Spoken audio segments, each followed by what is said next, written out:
샬롬 6월 15일 아까베 시간이 돌아왔습니다.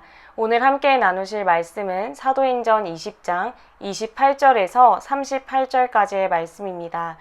바울은 3차 전도여행이 끝난 후 2차 전도여행 때와 같이 안디옥으로 귀국하고자 했으나 유대인들의 음모로 마게도냐, 드로아를 거쳐 예루살렘으로 복귀하게 됩니다. 이 가운데 밀레도에 도착한 바울은 에베소 장로들을 초청하고 그들을 향해 설교를 합니다. 어제와 오늘 이틀에 걸쳐 살펴보는 이 바울의 설교는 사도행전 속에서 그리스도인들에게 선포된 유일한 설교라는 것에 의의를 두고 있습니다. 바울이 에베소에서 사역을 해고하고 자신에게 펼쳐질 미래에 대해서 이야기했다면 이제 마지막으로 에베소 교회 장로들을 향해 권고의 말씀을 전하고 있습니다. 28절 말씀입니다. 여러분은 자기를 위하여 또는 온 양떼를 위하여 삼가라. 성령이 그들 가운데 여러분을 감독자로 삼고 하나님이 자기 피로 사신 교회를 보살피게 하셨느니라. 28절에 여러분은 1차로 에베소 교회 장로들을 가리킵니다. 보다 넓은 의미로는 에베소 교회의 온 성도들을 가리킨다고 볼 수 있고 더 넓게는 하나님을 믿고 하나님의 자녀된 모든 이들을 가리킨다고도 볼 수 있습니다. 이들에게 바울이 하는 첫 번째 권면은 삼가라는 것입니다. 이 단어를 새 번역에서는 잘 살피다라고 번역했습니다. 그러니 조심하고 경계하고 잘 살피라고 바울이 권면하고 있는 것입니다.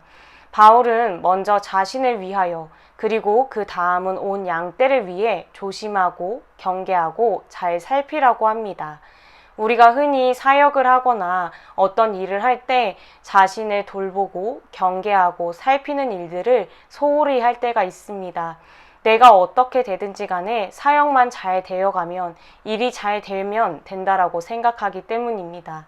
그러나 오늘 바울은 내가 하나님 앞에서 먼저 바르게 서 있고 그 다음이 내게 맡겨진 영혼들을 위해서 늘 조심하고 경계하고 잘 살펴야 된다라고 얘기하고 있는 것이죠. 왜냐하면 장로들은 성령에 의해 그리스도의 양떼를 돌보고 먹이고 보호하도록 부름받은 자들이기 때문입니다. 그들이 속하여 있는 곳, 그들이 성령의 부르심에 의해 그리스도의 양떼를 돌보는 교회는 하나님이 자기 피로 사신 교회, 즉 하나님의 소유, 하나님의 것이기 때문입니다. 28절의 말씀을 통해서 우리는 교회의 주인이자 나를 부르신 이가 하나님이심을 분명히 알게 됩니다. 그렇다면 바울은 왜 자신을 위해서 또 양떼를 위해서 삼가라라고 권면했을까요? 29절과 30절 말씀을 보시면 내가 떠난 후에 사나운 이리가 여러분에게 들어와서 그 양떼를 아끼지 아니하며 또한 여러분 중에서도 제자들을 끌어 자기를 따르게 하려고 어그러진 말을 하는 사람들이 일어날 줄을 내가 아노라. 고대 근동에서 1위는 양의 주된 적이었습니다.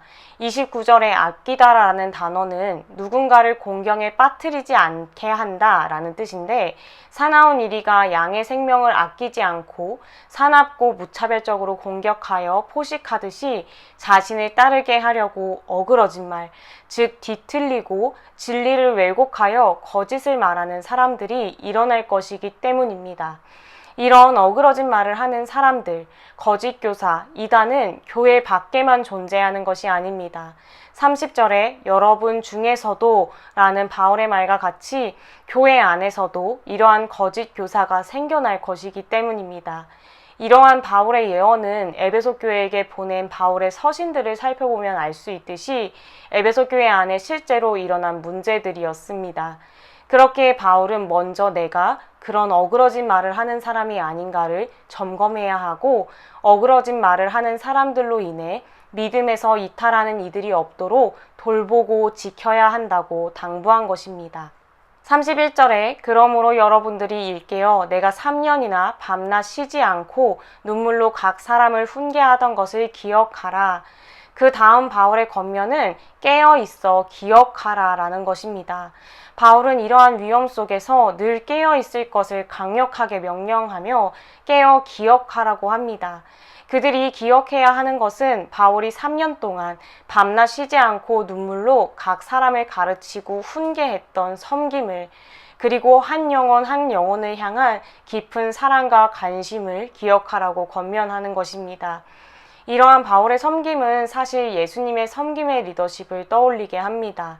즉 바울은 예수님이 우리를 긍휼히 여기시고 우리에게 자비를 베푸셨던 것처럼 그러한 섬김의 모습으로 교회 공동체를 섬겨달라라고 당부하고 있는 것입니다.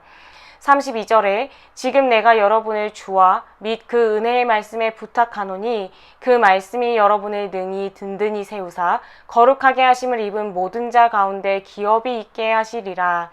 바울은 장로들을 향해 권면하는 것으로 멈추지 않습니다. 바울은 더 나아가 그들을 하나님과 하나님의 은혜의 말씀에 맡겨드리고 있습니다.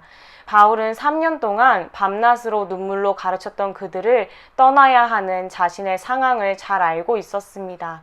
그리고 삼가고 깨어 기억하는 일들이 그들의 노력만으로 가능한 일이 아니라는 것 또한 알고 있었습니다. 비록 자신은 더 이상 그들에게 직접적으로 가르칠 수 없고 비록 이들은 연약하지만 이들을 부르신 하나님께서 세상 끝날까지 그들과 함께 하시고 이들을 누구보다 잘 아시며 각 사람 속에 내주하시는 성령의 역사를 통해 하나님의 말씀이 깊이 깨달아지고 살아 움직이는 역사함이 그들의 삶을 견인할 것을 확신했기 때문입니다.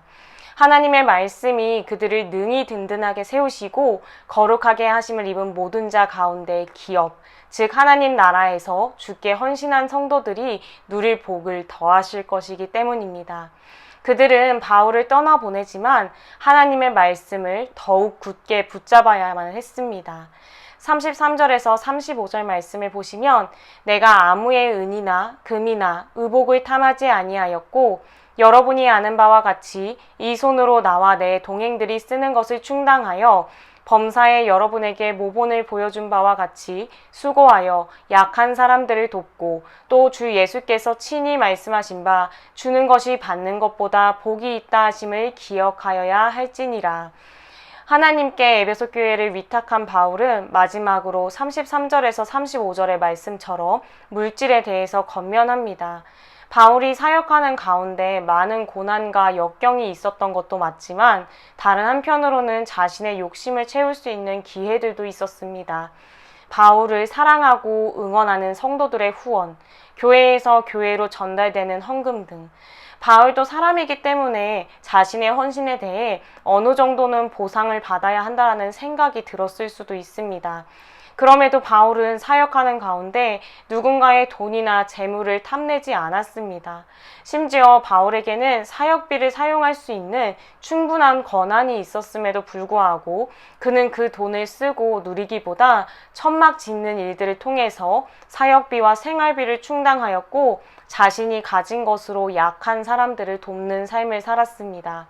바울의 이러한 삶은 주는 것이 받는 것보다 복이 있다 하심을 기억하는 예수님을 본받는 삶이었습니다. 이러한 바울의 권면은 교회에서 여러 형태로 하나님의 일을 감당하고 있는 우리 자신에게도 그대로 적용됩니다. 우리가 주님의 은혜로 구원을 받았고 다양한 직분, 다양한 위치에서 누군가를 섬기고 헌신하는 일들을 감당합니다. 그런데 때로 우리 모두 사람인지라 내가 이만큼 했으니 교회에서 괜찮은 밥 한 끼, 차 한 잔 정도는 대접받아야 한다라는 생각을 할 수도 있습니다. 더 나아가서 이 정도면 교회에서 페이를 줘야 한다라는 생각이 들 수도 있습니다. 바울은 그런 사람들의 생각들을 가볍게 생각했던 것이 아닙니다. 바울 속에서도 이에 대한 치열한 씨름이 있었기에 이를 사랑하는 에베소 교회 장로들에게 하는 고별 설교에서도 당부하고 있는 것입니다. 바울이 이들에게 정말로 요구하는 것은 열정페이가 아니라 나를 그리스도의 피값으로 사시고 이곳에 부르신 하나님, 교회를 향한 하나님의 뜻과 목적에 집중하며 주님의 일에 동역자로 부름받은 영광스러움을 지키며 받은 은혜를 나누는 예수님을 닮은 삶을 살아낼 것을 당부한 것입니다. 바울은 고별 설교 후에 무릎을 꿇고 모든 사람과 함께 뜨겁게 기도하고 작별 인사와 함께 예루살렘으로 향합니다.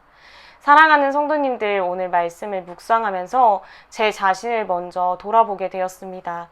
많은 일들을 감당하는 가운데 나를 삼가는 일을 잊지는 않았는지, 함께하는 양들을 위해서가 아니라 나만 바라보는 이기적인 모습을 갖지는 않았는지, 예수님께 받은 섬김과 사랑을 기억하지 않고 내가 수고하고 애썼던 것들만 생각하며 그에 대해 주어지는 보상이 적절하지 않다고 생각하며 억울해하지는 않았는지 말입니다. 오늘 말씀은 1차적으로 에베소 교회의 장로들에게 전달되었기 때문에 아마도 오늘날 직분 가운데 있는 분들에게 이 말씀이 좀 더 무겁고 현실적으로 들려올 것입니다. 그러나 바울의 설교는 에베소 교회의 장로뿐만 아니라 하나님께 부름받아 하나님 나라를 함께 세워가는 교회의 모든 이들을 향하고 있다는 사실을 기억해야 합니다. 주일을 맞이하면서 우리는 예배자로 설 뿐만 아니라 수많은 사역의 자리, 봉사와 헌신의 자리로 나아갑니다. 또 교회에서 아직 봉사를 하지 않는다 할지라도 하나님께서 나를 우리 가정의 부모로 또 자녀로 세우시고 그곳에서 하나님이 자기 피로 사신 교회를 보살피게 하셨다라는 것을 기억해야 합니다. 우리 모두 삼가고 깨어 기억하고 물질을 조심하라는 바울의 권면을 기억하면서 하나님이 자기 피로 사신 교회를 보살피는 일을 영광스럽게 감당하는 축복이 있길 소망합니다.